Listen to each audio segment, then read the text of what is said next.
Hello, everybody. It's Ed Rosenberg again, and today I am dealing with talking to Greg from JungleScout. Greg, how are you doing today? Ed, I'm doing great. I appreciate you taking some time to chat with me. I'm looking forward to it. We're gonna have some fun. We're gonna have a lot of fun, and Greg is a professional at doing this. I know he makes other videos, so I hope I don't disappoint you, Greg. Okay, Greg, tell us a little bit about you. First of all, Greg is originally from the States, and where are you located now? Yeah, so I'm actually in Barcelona right now. I'm doing I like to call it the digital nomad thing right now. So my wife and I, for the past year and a half, have been traveling around. We'll stay in an area for a few months, move to the next spot. So yeah, I'm in Barcelona right now, and enjoying it. We have a nice sunny day today. That's incredible. So where do you stay? Like Airbnb, or where do you get the places from? Yeah, that's exactly right. We just do like short term, like 2 month rentals, a lot of times from Airbnb or just wherever else. It's great. I think it's amazing. Wherever you are, you can get a house. It's incredible. Yeah, Tell us a little bit about your background and what sure. can Jungle Scout do for an Amazon seller, please. Yeah, absolutely. So, if we rewind a few years ago, I used to have a typical corporate job, 9 to 5. I was a civil engineer, wasn't real happy with it. I started selling on Amazon myself, and that was kind of my way out. My whole life, I've had like a strong entrepreneurial spirit, so I was real driven to do that. I was able to replace my income from selling products on Amazon, and I was able to quit that job for a few years, or for about a year and a half. I was just selling on Amazon. After that, I saw a need for a product research tool. That was like the biggest bottleneck in my business at that point. And that's where Jungle Scout was born. So then today, actually, I'm devoting most of my time these days towards Jungle Scout and the software stuff, but I'm also still an Amazon seller. I have about 3 dozen private label products and do quite a bit of volume on Amazon myself. So yeah, Jungle Scout is a product research tool. It's designed to help sellers find profitable niches or areas to sell in on Amazon. Right. I'm just curious, how do you run your business by being in Barcelona? You're all FBA or you have a staff set up in the States? So I used to have some staff in the States, but I'm actually all FBA now. And I'm using Flexport for my freight forwarder. I mail everything to them. They can repackage if need be, or set up my shipments or whatever. So they handle all that. As far as Jungle Scout, our whole team's distributed. Most people do live in the States or Canada, but we just communicate through Slack and email and everything else. So it's easy. It's easy to do these days with the internet. It's cool. Amazing. So you don't have one central office for Jungle Scout. Everyone is just all over the world. So like Vancouver's kind of actually turned into kind of a headquarters for us, but that was kind of by accident. It was really just like we hired our first developer in Vancouver, and then we hired one of his friends, and then I don't know. Now you know it. Today there's like 7 people that work for Jungle Scout in Vancouver, but it's just kind of because they knew each other. One guy knew another guy, and so forth. Right. Okay, so walk me through the process. And that doesn't really help me for private label items because a lot of my researching. Is that correct? It does help a lot with private label items. That's what it's geared towards. Okay, so walk me through the process because Yeah, I'm a private label seller myself, and I sell nice. motorcycle audio accessories. So walk me through the process. How would that work? Cool. So, Jungle Scout, we have a couple different products. One is a web-based app. Inside the web-based app, my favorite part of it is what we call the product database. So the product database, what we've done is we've rebuilt Amazon's catalog in a way that's user-friendly for us sellers to search through. So we've essentially like put a new UI on their catalog. So now you can go in there and say, hey, show me all the products. You said like motorcycle accessories. You could choose that category. You could say, show me all the products between $20 and $50 that sell over 300 a month, but still have like under 50 reviews. And then it would spit out all those products for you. And then right away, you could say like, okay, these are probably a good opportunity. These guys are selling like 10 a day or more. And it's not probably that mature or that old of a niche or listing because they don't have many reviews yet. So it would likely be something with like high demand and low competition, which is excellent. So that's how I always like start my product research. I look for ideas in the product database, and then from there, I use a different one of our tools. It's the one that most people are familiar with. It's like our Chrome extension. And how it works is inside of the Amazon store, The Chrome extension installs into your Google Chrome browser. So when you're inside Amazon, I could search for motorcycle headlight. I could click the little JS icon. I would see a pop-up inside of Amazon with all the relevant data that I need to make educated purchase decisions. So I would see estimated sales, which we base off the bestsellers rank. I would also see, like number of reviews, how much you net after Amazon fees, and other, relevant information that us sellers are looking for when we do product research. So those are like our two main tools, our coolest tools. We also have some other features inside the web app that some people are like, but I could go on and talk all day about this. That's the kind of short and sweet of it. Right. So it's geared towards private label sellers to get them to research the correct products. Yeah, it's absolutely right. So, there's a lot of different ways you can go about product research and a lot of different kind of strategies and so forth. Me personally, I always like to go after what's already selling well on Amazon or what there's already existing demand for. I think it's like the least risky type of model.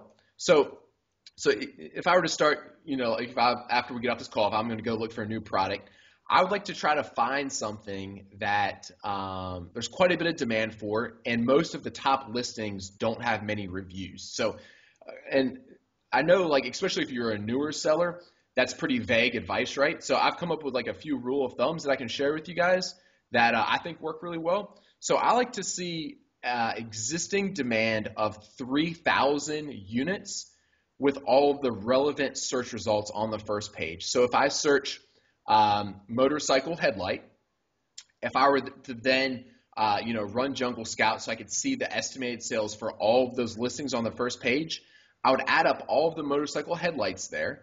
And if that reached about 3,000 units, to me, that means that there's a lot of existing demand on Amazon. And I found if you go into a niche like that, it's relatively easy to sell 10 units per day. So there's enough existing demand on Amazon. I'm not trying to create a new niche. I don't have a brand new invention that people aren't searching for. So that's what I found works really well for me. And the other rule of thumb to gauge the amount of competition is I like to see 3 or 4 sellers in the top 10 results that have under about 50 reviews. So if you can find a product that has that 3,000 units of demand and has 3 or 4 sellers in the top 10 with under 50 reviews, that particular rules of thumbs have never failed me. If you can find a niche like that, that means there's a lot of demand and it's not too competitive, so it's easy to get into. So that's personally what I found works really well and what I recommend to other people as well. Right, but don't you make tiny profit when you do that? Yeah, so I guess I should elaborate on that a little bit. So those would be the first 2 things that I'm looking for, right? I want enough demand and I don't want too much competition. If it were to meet that criteria, because that weeds out, let's say 98% of products or niche ideas, right? After that point, that's when I start to go in and look at the price point that it's selling at, how much my margins would be, and so forth. So to answer that, yeah, some products will meet that criteria but won't have good margins. Again, the rule of thumb I use for my margins is I like to see 100% ROI on all the products I purchase. So if I'm spending $5 to get a product, I like to make $5 profit. And again, the amount of the percentage of products on Amazon that would meet this criteria is very small, right? It's less than 1%. But the good news is there's 100 million products on Amazon. So even though it's a relatively small percent, there's still lots of opportunities for us. I just found I need this systematic way to, comb through the products to find good ones. Right. I heard that people do they'll get that information, they'll find that product where there's reasonable demand, and then they'll go through the reviews and even though the reviews are good, they'll look at the bad reviews and they'll say, "Oh, I wish I had Bluetooth," and then make it with Bluetooth. Yeah, so that's in my opinion, that's a little more advanced strategy, but I love that. I think that's the future of Amazon. So I actually just placed an order for a product. I haven't gotten it in yet, but it had a whole bunch of bad reviews that people said the cushion was too hard, it wasn't comfortable. So it had a 7-centimeter cushion. So we did 10 centimeters of cushion with a little memory foam layer on top. And like my competition, they're selling well, even though like their average review is like 3.5 stars. So I'm sure if I can get average like 4.5 or 5 stars, I'll probably do really well in that item. So Yeah, no, yeah, I like that. yeah, I heard that recently. I thought that was a genius idea. But what would you do in that situation? So he already has a bunch of reviews, and you're going to put it up. So what would you do? You'll buy keywords and to try to be on his item. Is that what you would do? Because it'll take you a while until you get your items up. Yeah, so what I personally do to start any listing is I do a giveaway. I'll give away my product at like 95% off or whatever. I usually start like the first like 5 days. I'll give away maybe like 5 or 10 items a day over like a 5 day period. I'll see where that lands me in the search results. I'll usually like wait for a few weeks. If I need some more, I'll do a few more giveaways. But I found that if you do find these like niches that aren't quite as competitive, like my competitors only have like 30 or 40 reviews, it's relatively easy to get 30 or 40 reviews, just as many as them. And then you're usually like kind of ranking up there in the top. And then, once I do have some reviews, I turn on the pay-per-click like you were talking about also. Right. The pay-per-click, I think, is a great, that's, I think, even better than the reviews, because the reviews, when you do these giveaways, I think Amazon figured it out, and they don't rank you. When you get 15, 20, 30 reviews from giveaways, it's not going to be the same thing, obviously, like 30 reviews. No way. Yeah, without a doubt. But I also think it's if you don't have that, I think part of it's like the ranking algorithm, and the other part of it's like the social proof that the customers need to purchase your product, right? Like it's really hard to make sales if like your competitors have 100 reviews and you only have one or two. So I think both of those in conjunction is what I found works really well for me. Right. Now, I'm sure a lot of people use JungleScout to retail arbitrage to know how much something is going for. Is that correct?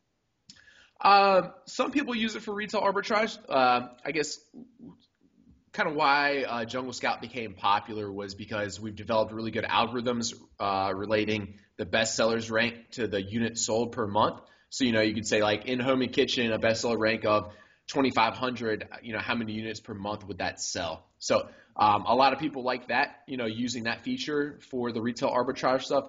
But it's actually all of our tools are more designed towards private label sellers just because that's what I know best. That's like the sales model, that I use and so forth. But that being said, people do use it if they're like reselling products from wholesalers or doing the retail arbitrage thing too. Right, but it's really meant to research products for what products to source, from overseas, basically. Absolutely. Yep. Right. Now, does it work in all the Amazons, or it's only Amazon.com? Good question. I get this a lot. We have full support for the U.S. and U.K. stores, and that's it right now. So depending on when you're watching this video, if you're watching in the future, that might be expanded because, of course, we'd like to expand into all the marketplaces. It just I found it takes quite a bit of time and resources to expand all the marketplaces and to create these really good algorithms that we can estimate monthly sales. So U.S. and U.K. right now, more in the future. Uh-huh. Right. Okay. I mean, we normally want something, you can get an idea. Everything is normally sells in the U.S. and U.K. It's going to sell another place or two, 99. That's a really good point. Yeah. So like if you find a product that's a great opportunity in the U.S., you can check the Germany store, see if it's good there and so forth. Right, right. Okay, so Greg, that was very informative. Anything else you would like to add to our viewers? No, I think that's about it. If you are interested in Jungle Scout and doing some product research, you can sign up for a free trial on our website and see if you like it. I'll set you guys up with a discount if you're watching this and want to take advantage of it. We also like on the Jungle Scout blog. I'm pretty active on there. We've done like some cool case studies and some other good information. We have some other just totally free tools you can go onto our site and use. So feel free to check it out. And if you're on there, we did do one really cool case study. It's been going on for about like 4 or 5 months now. They're called Jungle Sticks. Mm-hmm. So we like publicly sourced and launched this product. They're bamboo sticks. We're donating all the profits to charity. If you want to check that out, you can see like the whole life cycle or I shouldn't say whole life cycle, but the whole launch of a private label product and how it's doing today and all that kind of stuff. So check it out.